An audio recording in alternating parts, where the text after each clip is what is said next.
দুনিয়ায় সবচেয়ে ভারী বোঝা খালি পকেট নয়, বরং সেই স্বপ্নগুলো হয় যেগুলোকে পূরণ করার যোগ্যতা সমাজ আমাদের দেয় না।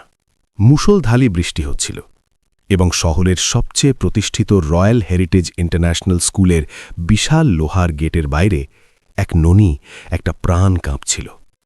তার নাম ছিল অনন্যা। শরীরে ছেঁড়া কাপড়, কাঁধে প্লাস্টিকের একটা পুরনো বস্তা এবং পায়ে আলাদা আলাদা রঙের ঘষা হাওয়াই চপ্পল। এটাই ছিল তার পরিচয়।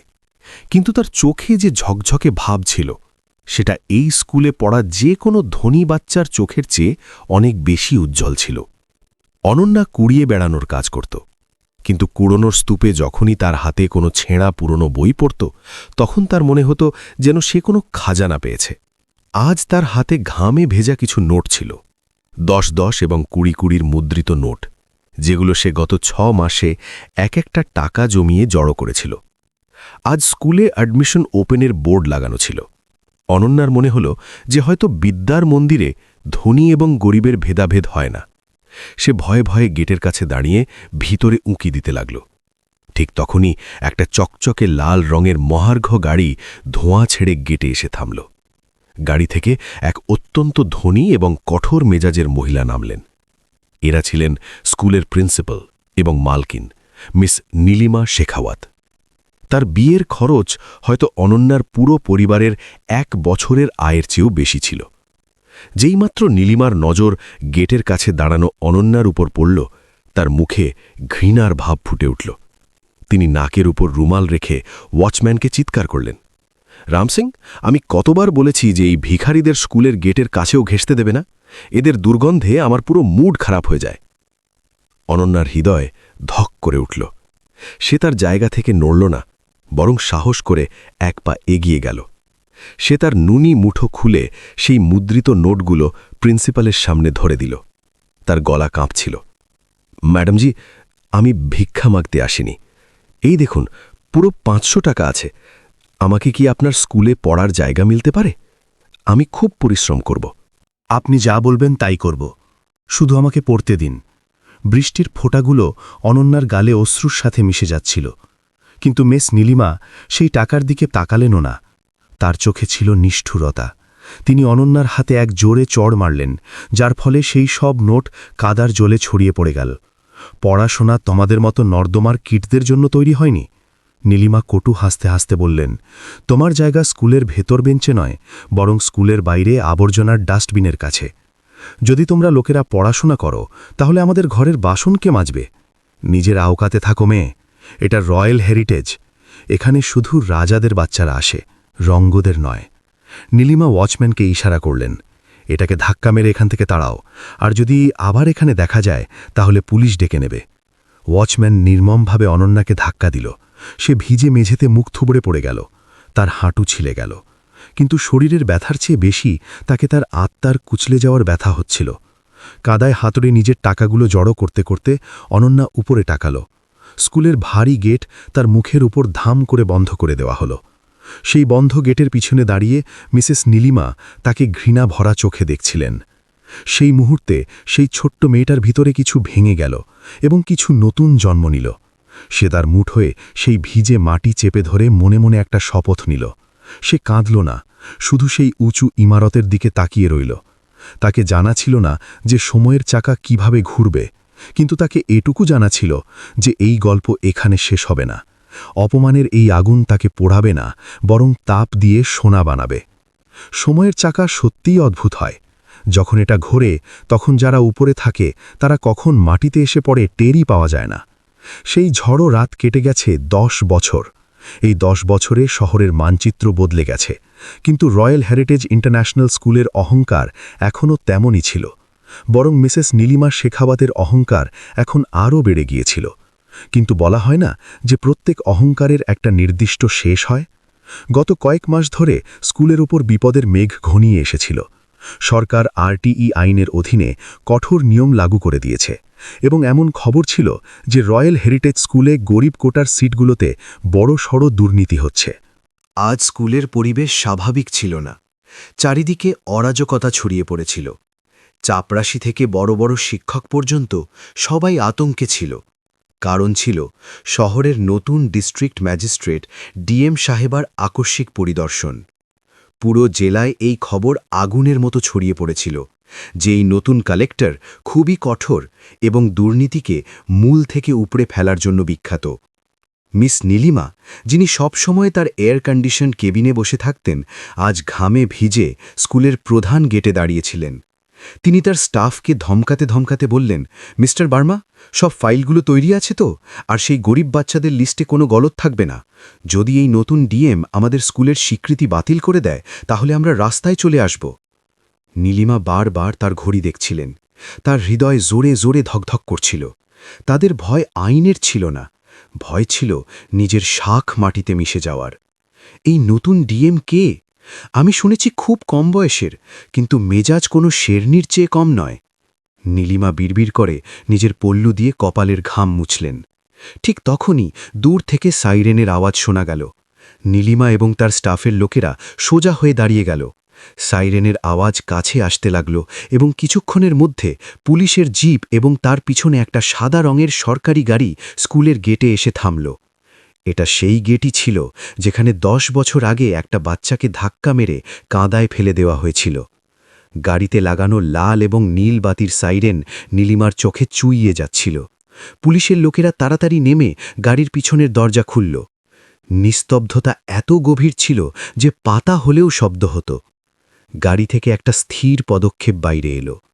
কালো চকচকে স্যান্ডেল, সাদা সিধে কিন্তু কর্তৃত্বপূর্ণ কটনের শাড়ি এবং চোখে একটা কালো চশমা।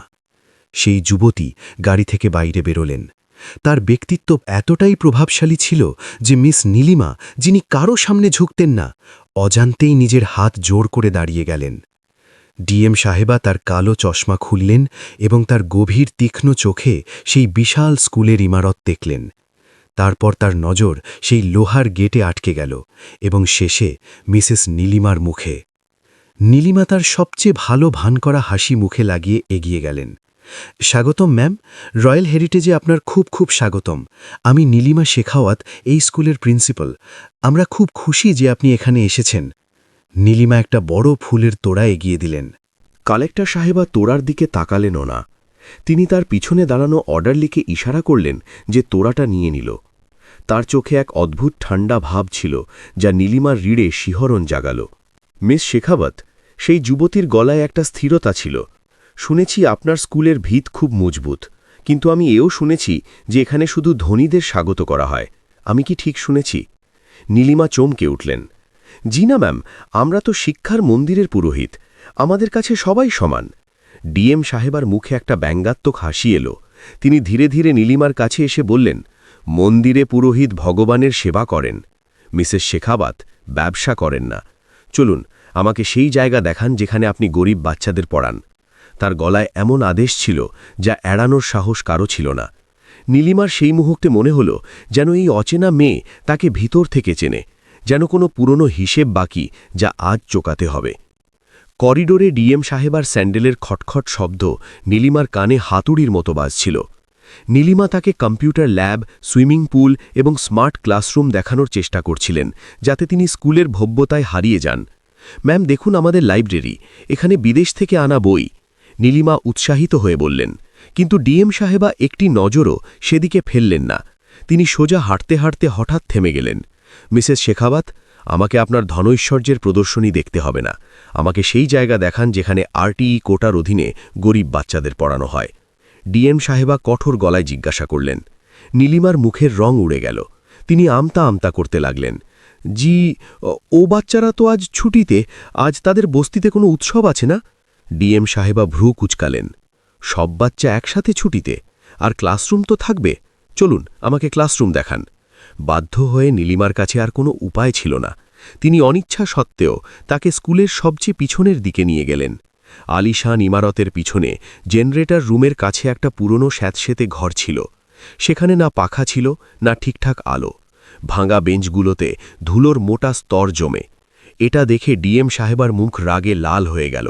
তাহলে এটা আপনার রয়্যাল স্কুল? ডিএম সাহেবা দেওয়ালে জমা ছত্রাক আঙুল দিয়ে ছুঁয়ে বললেন, সরকার আপনাকে এই গরিব বাচ্চাদের নামে লক্ষ লক্ষ টাকার ফান্ড দেয়, আর আপনি তাদের এই জন্তুর খাঁচায় রাখেন? আপনি কি গরিব বাচ্চাদের মানুষ মনে করেন না? নীলিমা বাঁচানোর চেষ্টা করলেন। আরে ম্যাম, আপনি তো জানেন এরা গন্ধা বস্তি থেকে আসে, এদের কাপড় থেকে দুর্গন্ধ আসে। যদি আমরা এদের ধনী ঘরের বাচ্চাদের সাথে বসাই তাহলে আমাদের ক্লাসি পেরেন্টস আপত্তি করবে। আমাদের তো নিজেদের স্ট্যান্ডার্ডও বজায় রাখতে হয় সাহেব। এটা শুনে ডিএম সাহেবা জোরে হাসলেন। সেই হাসি ব্যঙ্গে ভরা ছিল। দুর্গন্ধ, স্ট্যান্ডার্ড, অকাত, তিনি ধীরে ধীরে এই শব্দগুলো পুনরাবৃত্তি করলেন। তারপর তিনি নীলিমার একদম কাছে এসে বললেন, মিস শেখাওয়াত, দুর্গন্ধ ঘামে এবং গরিবিতে হয় না, দুর্গন্ধ মানুষের পচা চিন্তায় হয়। আর আজ আমার এই পুরো স্কুলে সেই দুর্গন্ধই পাচ্ছি। নীলিমার কিছুই বুঝে আসছিল না যে একজন সরকারি অফিসার তার সাথে এত ব্যক্তিগতভাবে কেন কথা বলছেন। ডিএম সাহেবা তার ফাইল থেকে একটা পুরনো হলদে কাগজ বের করে টেবিলে ছুঁড়ে ফেলে দিলেন। ঠিক আছে, ছাড়ুন, আমাকে একটা কথা বলুন। যদি আজ এই মুহূর্তে কোনো ছেঁড়া হালের কুড়িয়ে বেড়ানো মেয়ে আপনার গেটে এসে নিজের পরিশ্রমের টাকায় অ্যাডমিশন চায়, তাহলে আপনি কি করবেন? তাকে কি পড়াবেন নাকি? তিনি এক মুহূর্ত থেমে গেলেন। তার চোখে আগুন জ্বলছিল। নাকি তাকে ধাক্কা মেরে কাদায় ফেলে দেবেন? নীলিমা স্তব্ধ হয়ে গেলেন। এই প্রশ্ন ছিল, এই নির্দিষ্ট উদাহরণ তার মনে একটা ঝাপসা স্মৃতি জাগাল। 10 বছর আগের একটা বৃষ্টির সকাল, একটা ছোট্ট মেয়ে এবং ছড়ানো নোট। নীলিমার হাত কাঁপতে লাগল। তিনি ঘুরে সেই যুবা ডিএমকে দেখতে লাগলেন। কি এটা সেই? না, এটা অসম্ভব ছিল। সে তো একটা সাধারণ ভিখারিনী ছিল। ডিএম সাহেবা তার নেম প্লেটের দিকে ইশারা করলেন, যেখানে লেখা ছিল অনন্যা বর্মা আইএএস। তিনি ধীর কিন্তু অত্যন্ত কঠিন গলায় বললেন, চিনতে পারছেন মিসেস শেখাওয়াত? নাকি স্মৃতির ওপর জমা ধুলো পরিষ্কার করব? নীলিমার পায়ের তলা থেকে জমি সরে গেল। তিনি অবিশ্বাসে চোখ বড় করে সেই নেম প্লেট দেখছিলেন। অনন্যা বর্মা। তার মনে 10 বছর আগের সেই দৃশ্য কোনো ফিল্মের রিলের মতো ঘুরতে লাগল। সেই ছেঁড়া কাপড়, সেই ছড়ানো নোট এবং সেই চড়ের গুঞ্জন, যাকে তিনি নর্দমার কীট বলে ধিক্কার দিয়েছিলেন। আজ সেই মেয়েই পুরো জেলার মালকিন হয়ে আইনের লাঠি হাতে তার সামনে দাঁড়িয়ে। নীলিমার গলা শুকিয়ে গেল। ঠোঁট ফড়ফড় করছে, কিন্তু গলা দিয়ে আওয়াজ বেরোচ্ছে না। কি হলো মিসেস শেখাওয়াত? আজ আপনার সেই শেরনির দাপট কোথায় গেল? অনন্যা ধীরে বলল, কিন্তু প্রতিটি শব্দ নীলিমার হৃদয়ে হাতুড়ির মতো পড়ছিল। নীলিমা আমতা আমতা করে বললেন, তুমি সেই কুড়ো কুড়ো নোয়ালি? কিন্তু এটা কি করে সম্ভব? তুমি তো... অনন্যা তার কথা কেটে কঠোর দৃষ্টিতে বলল, আমি তো অশিক্ষিত ছিলাম, গরিব ছিলাম, জি হ্যাঁ, কিন্তু আপনি হয়তো শোনেননি, কাদায় তো পদ্ম ফোটে। সেদিন আপনি আমার 10-10-এর নোটগুলোকে লাথি মেরেছিলেন, আমার আত্মসম্মানকে কুচলে দিয়েছিলেন। আমি পুরো রাত সেই গেটের বাইরে কেঁদেছিলাম। আমার মনে হয়েছিল যে আমার জীবন শেষ হয়ে গেছে। কিন্তু তারপর আমার মনে পড়ল যে আপনি বলেছিলেন আমার জায়গা কুড়োর ডানের কাছে। আমি সেই কুড়োর ডানকেই আমার শক্তি বানিয়ে নিয়েছিলাম। অনন্যার চোখে জল ছিল, কিন্তু দুর্বলতা ছিল না। সে ঘরে উপস্থিত নিস্তব্ধ স্টাফের দিকে তাকাল এবং তারপর নীলিমার চোখে চোখ রেখে বলল, আমি রাস্তার আলোয় পড়েছি, রদ্দির দোকান থেকে পুরনো বই কিনে পড়েছি, অনেক রাত ভুকা পেটে ঘুমিয়েছি, শুধুমাত্র এই জন্যে যাতে একদিন আমি এই গেট দিয়ে ভিতরে আসতে পারি, ভিক্ষা মাগতে নয়, বরং হিসেব চাইতে। আজ আমার কাছে সেই ক্ষমতা আছে যে আমি আপনার এই 5 স্টার স্কুলকে এক ঝটকায় বন্ধ করে দিতে পারি। নীলিমা এখন কাঁপতে কাঁপতে ভিক্ষা করার ভঙ্গিলে এসে গিয়েছিলেন। তার অহংকার মুহূর্তে গলে গিয়েছিল। তিনি হাত জোড় করে নিলেন। বেটি, না ম্যাডাম, আমার ভুল হয়ে গেছে, আমি ক্ষমা চাইছি, প্লিজ আমার স্কুলের কিছু করবেন না। আমার শাখ, আমার ইজ্জত সব মাটিতে মিশে যাবে। আমি তোমার জন্যে যা কিছু করতে রাজি। বলো, কত টাকা লাগবে? এটা শুনে অনন্যার মুখ রাগে টেতে উঠল। সে টেবিলে জোরে হাত মারল। টাকা? আবার সেই কথা? মিসেস শেখাওয়াত, আপনারা মতো লোকেরা নিজেদের অভ্যেস থেকে বেরোতে পারেন না। আপনাদের মনে হয় সবকিছু কেনা যায়। 10 বছর আগেও আপনি আমার টাকার অপমান করেছিলেন এবং আজ আপনি আমাকে কিনতে চাইছেন। অনন্যা তার পিছনে দাঁড়ানো পুলিশ ইন্সপেক্টরকে ইশারা করল। ইন্সপেক্টর, এক্ষুনি এই স্কুলের সব রেকর্ড জব্দ করে নিন। আমার কাছে পাকা প্রমাণ আছে যে এখানে আরটিই কোটার সিটগুলো অবৈধভাবে ধনী বাপের বাচ্চাদের কাছে বিক্রি করা হয়েছে। এটা নিখাদ প্রতারণা, জালিয়াতি। আর হ্যাঁ, স্কুলের ব্যাংক অ্যাকাউন্টগুলোকে তৎক্ষণাৎ ফ্রিজ করা হোক। পুলিশের লোকেরা তাড়াতাড়ি এগিয়ে গিয়ে ফাইলগুলো দখল করতে লাগল। নীলিমা কাঁদতে লাগলেন। না, এটা করবেন না, আমার সবকিছু নষ্ট হয়ে যাবে। তিনি অনন্যার পায়ে পড়ার চেষ্টা করতে লাগলেন, কিন্তু অনন্যা এক পা পিছিয়ে গেল। নষ্ট হওয়ার ব্যথা কি হয় এটা আজ আপনার বোঝা যাচ্ছে মিসেস শেখাওয়াত। অনন্যা কঠোর গলায় বলল, যখন একটা গরিবের স্বপ্ন ভেঙে যায় তখন কোনো আওয়াজ হয় না, কিন্তু যখন একটা ধনীর অহংকার ভাঙে তখন তার গুঞ্জন অনেক দূর পর্যন্ত যায়। এখন তো শুধু তদন্ত শুরু হয়েছে, আসল শাস্তি তো এখনও পাবেন। ঠিক তখনই বাইরে শোরগোল বাড়তে লাগল। মিডিয়ার গাড়িগুলো স্কুলের গেটে জমা হয়ে গিয়েছিল। কেউ খবর লিক করে দিয়েছিল যে ডিএম সাহেবা শহরের সবচেয়ে বড় স্কুলে ছাপা মেরেছেন। ক্যামেরার ফ্ল্যাশলাইট জ্বলতে লাগল। যে নীলিমার ইজ্জতের এত চিন্তা ছিল, আজ তাকে সেই গেট দিয়ে বাইরে যেতে হবে যেখানে পুরো দুনিয়া তামাশা দেখতে দাঁড়িয়ে। পুলিশের লোকেরা নীলিমাকে চারদিক থেকে ঘিরে রেখেছিল এবং তাকে সেই লোহার গেটের দিকে নিয়ে যাচ্ছিল, সেই গেট যাকে নীলিমা নিজের জায়গির মনে করতেন।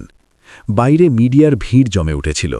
যেইমাত্র নীলিমা গেটে পৌঁছলেন, ক্যামেরার ফ্ল্যাশলাইট বিদ্যুতের মতো ঝলকাতে লাগল। সাংবাদিকেরা মাইক তার দিকে বাড়িয়ে তীক্ষ্ণ প্রশ্নের বর্ষণ করল। মিসেস শেখাওয়াত, কি এটা সত্যি যে আপনি গরিবদের হকের কোটি কোটি টাকা গিলে নিয়েছেন? কি আপনি জাল কাগজের ভিত্তিতে ধনী বাচ্চাদের গরিব কোটায় অ্যাডমিশন দিয়েছেন? কি আপনার স্কুলে গরিবদের সাথে বৈষম্য করা হয়? নীলিমা নিজের মুখ হাত দিয়ে ঢেকে নিয়েছিলেন। যে সাখ এবং ইজ্জতের জন্য তিনি বেঁচেছিলেন সেটা আজ প্রকাশ্যে নিলাম হচ্ছিল। তার নিজের স্কুলের ধনী অভিভাবকেরা, যারা কাল পর্যন্ত তার তোয়াজ করত, আজ ভিড়ে দাঁড়িয়ে তাকে গালি দিচ্ছিল, কারণ তাদের নামও এই দুর্নীতিতে উঠতে চলেছে। ঠিক তখনই ভিড় চিরে ডিএম অনন্যা বর্মা বাইরে এলেন। শোরগোল একদম থেমে গেল। অনন্যা মাইক হাতে নিল। তার গলায় অদ্ভুত শান্তি এবং স্থিরতা ছিল। সে নীলিমার দিকে ইশারা করে বলল, আজ এখানে যা হচ্ছে এটা শুধু একটা স্কুলের কথা নয়, এটা সেই প্রতিটি চিন্তার বিরুদ্ধে ব্যবস্থা যারা মনে করে যে শিক্ষার ওপর শুধু ধনীদের অধিকার আছে। অনন্যা ভিড়ে দাঁড়ানো কিছু গরিব মা বাবা এবং তাদের বাচ্চাদের দিকে তাকালো, যারা ভয়ে তামাশা দেখছিল। অনন্যা হেসে তাদের কাছে ডাকল। এই স্কুল কারো ব্যক্তিগত সম্পত্তি নয়, বরং সমাজের ধন। প্রশাসন এই স্কুলের ব্যবস্থাপনা নিজের হাতে নিয়ে নিয়েছে এবং আমার প্রথম আদেশ এটা। অনন্যা নিজের কলম আকাশে দোলাল। যে ধনী বাচ্চারা ভুল পথে ঘুষ দিয়ে আরটিই এর সিটগুলো দখল করেছিল, তাদের এডমিশন এক্ষুনি এই মুহূর্তে বাতিল করা হচ্ছে। ভিড়ে স্তব্ধতা নেমে এলো। তারপর অনন্যা সেই গরিব বাচ্চাদের দিকে ইশারা করে, যারা গেটের বাইরে ছেঁড়া কাপড়ে দাঁড়িয়েছিল, এবং সেই খালি সিটগুলো এই বাচ্চাদের দিয়ে ভর্তি করা হবে, এক্ষুনি, আজই, এই মুহূর্তে। নীলিমা চিৎকার করার চেষ্টা করলেন, এটা অন্যায়, তুমি আমার স্কুল আমার কাছ থেকে ছিনিয়ে নিতে পারো না। অনন্যা নীলিমার কাছে গিয়ে কানে ফিসফিস করে বলল, ছিনতাই তো সেই জিনিসকে বলে যা নিজের হয়। এই স্কুল সরকারি জমিতে তৈরি এবং জনতার টাকায় চলে। আমি শুধু হকদারদের তাদের হক ফিরিয়ে দিয়েছি। মনে আছে আপনি বলেছিলেন রাজার ছেলেই রাজা হবে? আমি সেই নিয়ম বদলে দিয়েছি। এখন রাজা সেই হবে যে হকদার। পুলিশের জিপ নীলিমাকে নিয়ে থানার দিকে চলে গেল। পিছনে রইল শুধু সেই খোলা গেট এবং অনন্যা। সে গেটে দাঁড়ানো গার্ডকে ইশারা করল, রাম সিং, গেট পুরো খুলে দাও, আজ কেউ বাইরে থাকবে না। গার্ড রাম সিং, যে 10 বছর আগেও সেখানে ছিল এবং যে অনন্যাকে ধাক্কা দিয়েছিল, আজ লজ্জায় মাটিতে মিশে যাচ্ছিল। কাঁপা হাতে সে পুরো গেট খুলে দিল। অনন্যা সেই গরিব বাচ্চাদের হাত ধরল, যারা ভয় পাচ্ছিল। সে ভালোবেসে একটা মেয়ের মাথায় হাত বুলিয়ে বলল, ভয় পেও না, ভিতরে চলো, এই স্কুল এখন তোমাদের। যেইমাত্র সেই নুনি ন্যাংটো পায়ে স্কুলের মার্বেল মেঝেতে প্রথম পা রাখল, মনে হলো যেন বছরের পর বছরের একটা তপস্যা পূর্ণ হয়ে গেল।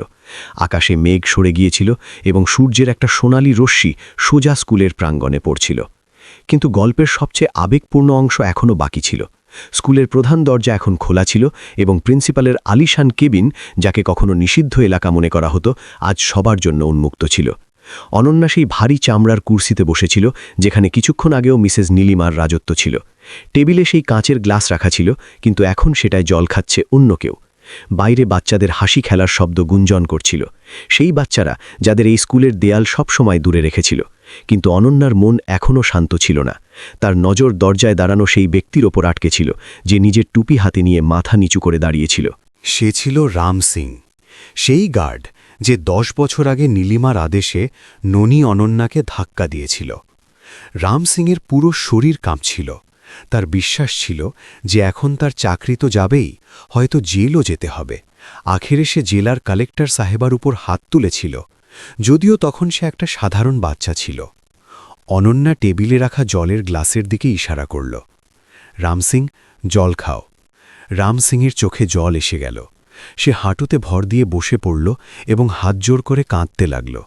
ম্যাডামজি, আমাকে মাফ করে দিন। আমার থেকে খুব বড় পাপ হয়ে গিয়েছে। আমি তো শুধু আদেশের গোলাম ছিলাম। আমার ছোট ছোট বাচ্চা আছে। আমার রোজগার ছিনিয়ে নেবেন না সরকার। অনন্যা নিজের কুর্সি থেকে উঠে রামসিংয়ের কাছে গেল। সে ঝুঁকে রামসিংয়ের কাঁধে হাত রেখে তাকে দাঁড় করাল। উঠো কাকা, আমি তোমাকে চাকরি থেকে বের করে দিতে আসিনি। অনন্যার গলায় সেই কঠোরতা ছিল না যা নীলিমার জন্য ছিল, বরং একটা বোঝাপড়া ছিল। তোমরা যা করেছিলে, যা তোমাকে বলা হয়েছিল, ভুল তোমার নয়, সেই ব্যবস্থার, যা তোমাকে একটা বাচ্চার চোখের জল দেখতে বাধা দিয়েছিল। গরিবের অসহায়ত্ব আমি বুঝি রামসিং। রামসিং বিস্ময়ে অনন্যার দিকে তাকিয়েছিল।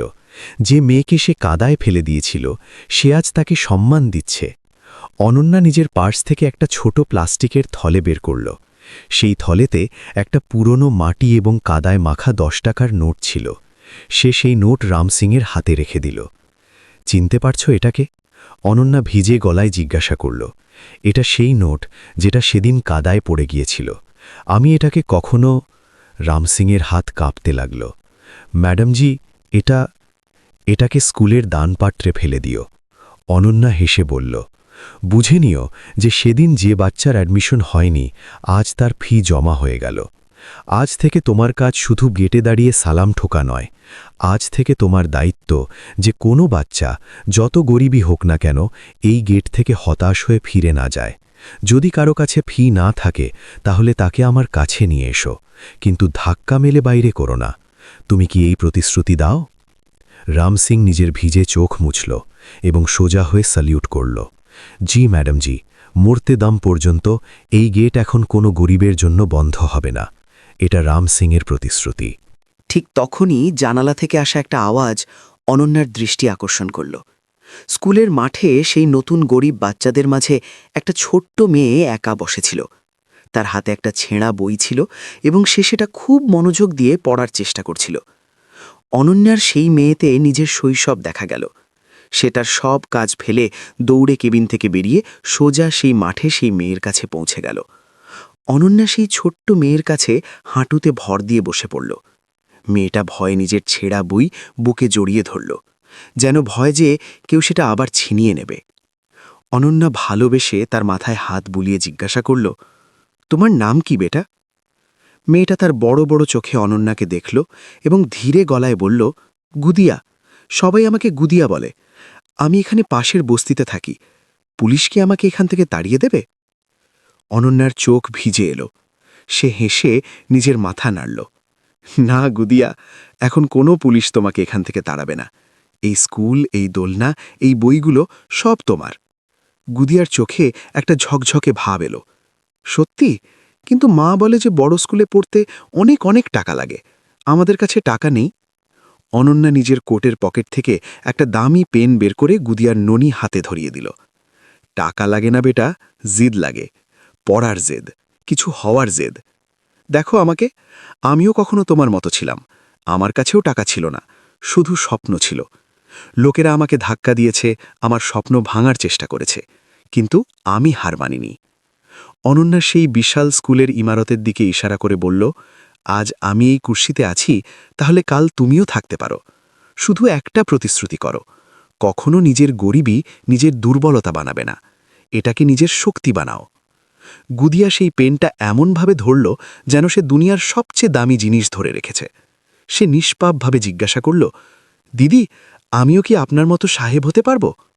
আমার থেকেও বড় সাহেব হবে, অনন্যা হেসে বলল এবং তাকে জড়িয়ে ধরল। সূর্য ডুবছিল এবং তার কমলা রশ্মিগুলো স্কুলের ইমারতে পড়ছিল। যে স্কুল কাল পর্যন্ত অহংকার এবং বৈষম্যের প্রতীক ছিল, আজ সে আশার নতুন আলোয় ঝলমল করছিল। গেটের বাইরে দাঁড়ানো অভিভাবকেরা, যারা নিজেদের বাচ্চাদের ভবিষ্যৎ নিয়ে চিন্তিত ছিল, এখন স্বস্তির নিঃশ্বাস ফেলছিল। রামসিং গেটে বুক উঁচু করে দাঁড়িয়েছিল, কিন্তু আজ তার মুখে ভয় নয়, গর্ব ছিল। অনন্যা দাঁড়িয়ে একটা গভীর নিঃশ্বাস নিল। তার প্রতিশোধ পূর্ণ হয়ে গিয়েছিল, কিন্তু এই প্রতিশোধ মিস নীলিমাকে জেলে পাঠানোর ছিল না, না তার স্কুল ছিনিয়ে নেওয়ার ছিল না। তার আসল প্রতিশোধ ছিল যে সে সেই ব্যবস্থাকে বদলে দিয়েছে যা তাকে কখনো কাঁদতে বাধ্য করেছিল। সে প্রমাণ করেছে যে যদি নিয়ত পরিষ্কার হয় এবং সাহস উঁচু হয় তাহলে একটা কুড়িয়ে বেড়ানো মেয়েও ভাগ্যের রেখা বদলাতে পারে। সেই দিন রয়্যাল হেরিটেজ স্কুল সত্যি অর্থে রয়্যাল হয়ে গেল, কারণ সেখানে ধনৈশ্বর্য পকেটের নয় বরং চিন্তার ছিল। অনন্যা জানত যে আজ রাতে সে খুব শান্তিতে ঘুমোবে, কারণ আজ সে নিজের অতীতের ক্ষতগুলোকে চিরকালের জন্য ভরে দিয়েছে এবং সেই নানিগুদিয়ার চোখে তাকে নিজের নতুন জন্ম দেখা যাচ্ছিল। গল্প এটাই শেখায় যে সময়কে কখনো চ্যালেঞ্জ করো না। সময় নির্বাক নয়, শুধু নীরব থাকে, এবং যখন সে উত্তর দেয় তখন ইতিহাস বদলে যায়। অপমানের উত্তর লড়াই দিয়ে নয়, বরং নিজের উচ্চতা দিয়ে দাও, যাতে অপমানকারী নিজের আওকাত নিজেই বুঝতে পারে।